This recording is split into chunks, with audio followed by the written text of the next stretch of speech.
My name is David Ventrella, and my topic is aluminum in food and products and its potential link to cancer and Alzheimer's, primarily to Alzheimer's. So what I'm going to talk about in this speech is how it could be linked to Alzheimer's, the type of aluminum that's in foods, little specifics about aluminum itself, and foods to avoid that have aluminum in them. Starting off, aluminum itself it's generally in about three forms. It can be in the form of salt, it's in the form of powder, and it's in the most obvious form that we have of solid metal. In terms of food, the Food and Drug Administration has decided that aluminum in food is GRAS. That's a label that they give of generally recognized as safe. So it's aluminum, even though it has no significance in the human diet, is considered safe in food, which is kind of weird to me. And that would be because less than 1% of it that's absorbed into, less than 1% of the amount of aluminum that you eat in a daily basis is absorbed into your body, and the perhaps other 99% or more is excreted rapidly through urine.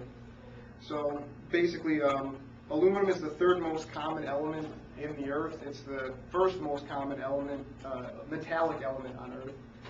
And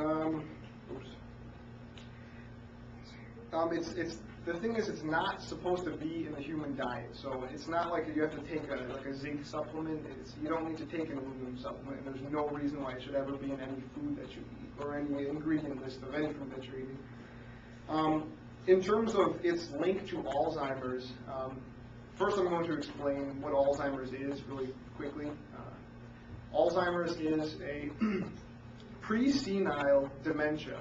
It's a disease where the brain begins to deteriorate. It generally starts in people's 40s and 50s, and it's where first the thought process is impaired, then the memory is impaired, and then speech, and then eventually, over time, over the course of years, the person becomes completely helpless. And right now there is no cure for it, so that is difficult. But the reason why there is thought to be a link between the two is because in autopsy results of patients that have died of Alzheimer's, there have been high levels of aluminum found in their brains. Now, the debate in question right now is whether the aluminum is the result or the cause of the disease. So that's why there's a potential link to it, but nothing has been proven, so I can't say that it's directly connected. So what I'm going to do is, first picture, that would be an example or a diagram of the blood barrier of the brain. So when you ingest foods that have aluminum in them, usually it's processed foods. The brain has something called a blood-brain barrier, and that would be where blood and nutrients still need to be provided to your brain, and your brain needs to still repair itself. However, some of the aluminum that's absorbed into your bloodstream, generally it's not allowed into your brain.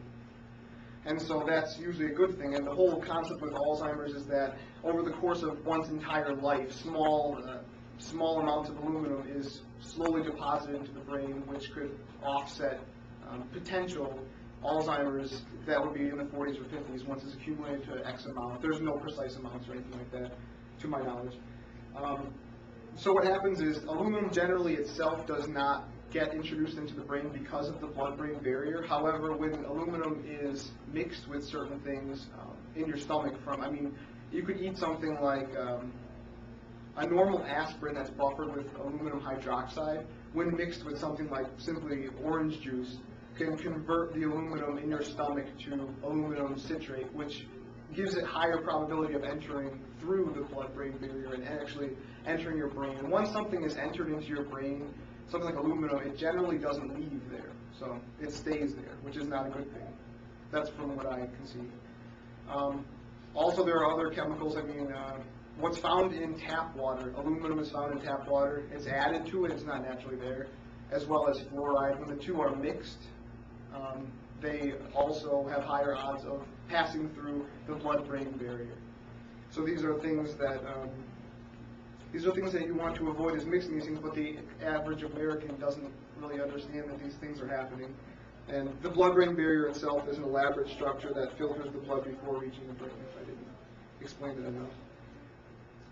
What scientists suspect, but it hasn't been proven, it's in the process, is that aluminum will over time deposit into the brain, and it's harmful because it slowly accumulates and attaches itself to long-lived cells, nerve cells of the brain, and it functions as a neurotoxin, which would eventually and progressively degenerate the brain itself.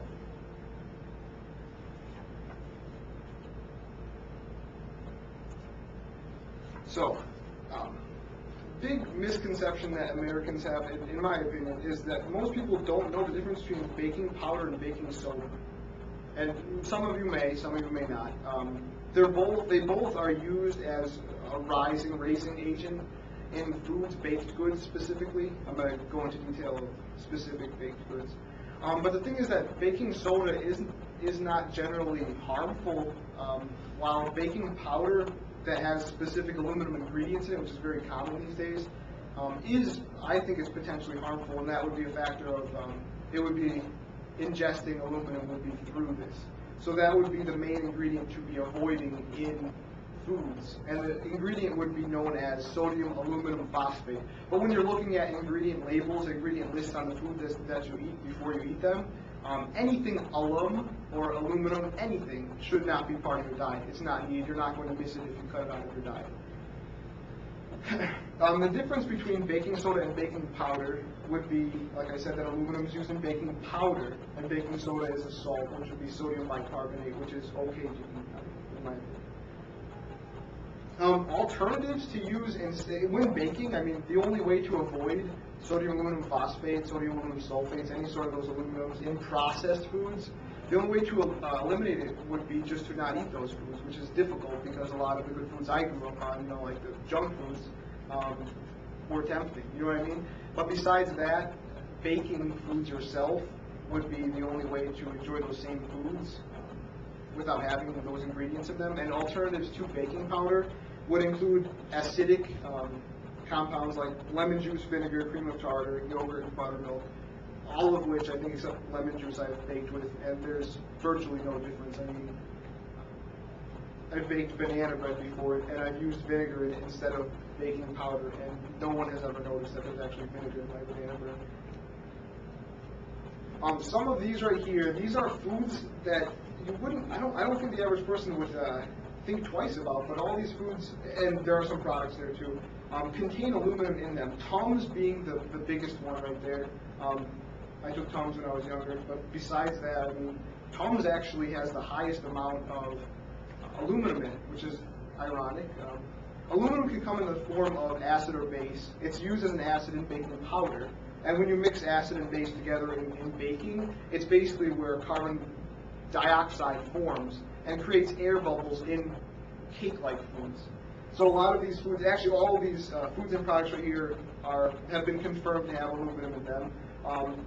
The speed stick would be antiperspirant specifically. Antiperspirant, I went on their website and they'll fight that because it's their business, but there's been links to antiperspirant aluminum in it. It's applied directly to a gland of your body. There's been links to it in breast cancer, but once again, no proof. Let's see. So some of these foods, muffins, nasal decongestants are buffered with it. Cake mixes, basically all these foods have it. It would basically be like pastry kinds of foods. And it also, it goes as far as personal hygiene products that include cosmetics. They have aluminum in them, as well as baby formula. I would say, let's see, in conclusion to it,